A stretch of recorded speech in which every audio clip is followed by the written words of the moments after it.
Last week, multiple debates and discussions have taken place in the Canadian Parliament and public arena regarding spending, taxation, and corporate greed. Let's break down the key points from this debate. First, the blame game. Opposition voices questioned the Prime Minister's spending, implying that it benefits the wealthy and that ordinary Canadians, who cannot afford increased costs, will ultimately pay the price.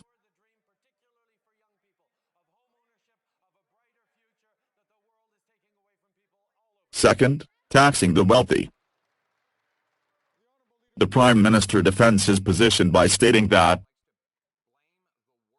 the government has raised taxes on the wealthiest to alleviate the tax load on the middle class.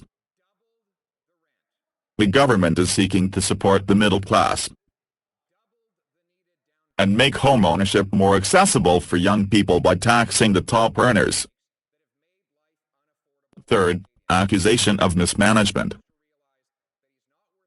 The leader of the opposition accuses the Prime Minister of fiscal mismanagement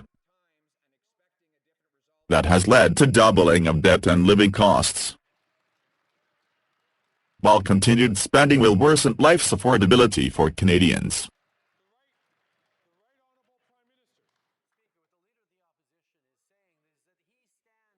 Third, defense of programs and investment.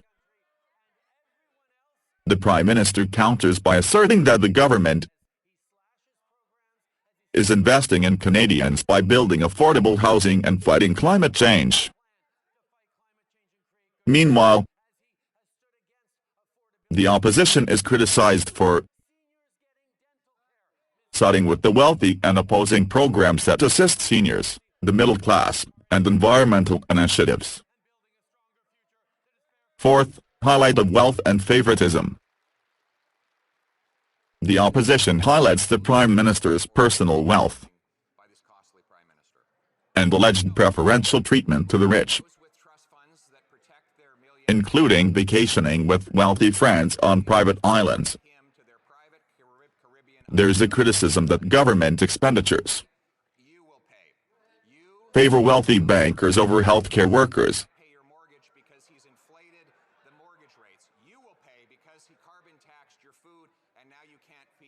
Fifth, budget investment and fairness. The Prime Minister reiterates the budget's goal of investing in fairness by asking the ultra-wealthy to contribute more, portraying this as a means of building a stronger, more equitable future for Canadians. Sixth, concerns of young people. The opposition outlines the struggles young Canadians face, such as high rents and living costs, attributing these issues to corporate greed. Last, the corporate greed debate. Finally, the phrase corporate greed becomes a sticking point, with the opposition claiming that the Prime Minister and his party are reluctant to challenge corporations, and that high costs of living are a direct consequence of this inaction. Doubled mortgage payments, doubled the needed down payment, and now he's doubling down on the same costly mistakes that have made life unaffordable for Canadians. When will this Prime Minister realize that he's not worth the cost and that repeating the same thing 9 times and expecting a different result is the definition of insanity?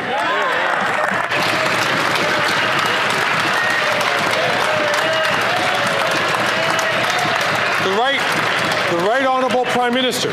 Speaker, what the Leader of the Opposition is saying is that he stands with the ultra-wealthy 0.1% in this country, and everyone else is on their own. because that's what he would do as he slashes programs, as he slashes investments, as he doesn't build the homes necessary, as he doesn't have a plan to fight climate change and create good jobs, as he has stood against affordability measures, as he stands against seniors getting dental care, Mr. Speaker.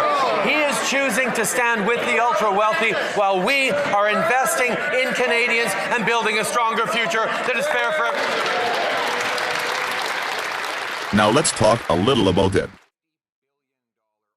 We delve into the heart of Canadian politics with wit and candor. The fiscal tightrope. Canada's dance with taxation and spending. Let's answer some burning questions, shall we? First, are we seeing a pivot in fiscal policies with the new budget proposals? Pivot, somersault, you name it. The latest budget shorelines a barrage of new proposals aimed at fairness. From taxing the top drawer earners to bolstering environmental and social initiatives. It's as if Ottawa's morphed into a fiscal Robin Hood. But will this be a bullseye or a misfire? The jury's still out. Second, bottom line. Are Canada's fiscal debates leading us to a brighter future, or are we skating on thin fiscal ice? Oh, the million Loonie question. Navigating the fine line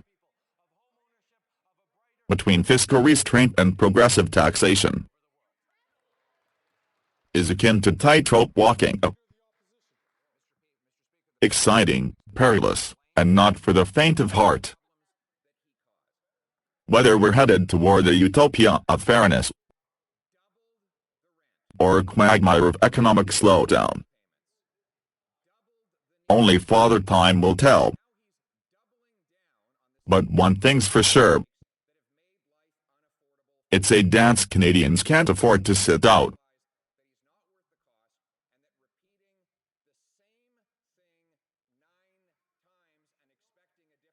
Third, wealth tax. Is it the golden key or Pandora's box? The wealth tax debate. Music to some ears and a screech to others. Advocates argue it's high time the ultra-rich contributed more to the public purse. Critics counter, fearing it could lead to capital flight faster than a Canadian goose in winter. It's a conundrum worthy of a Shakespearean drama.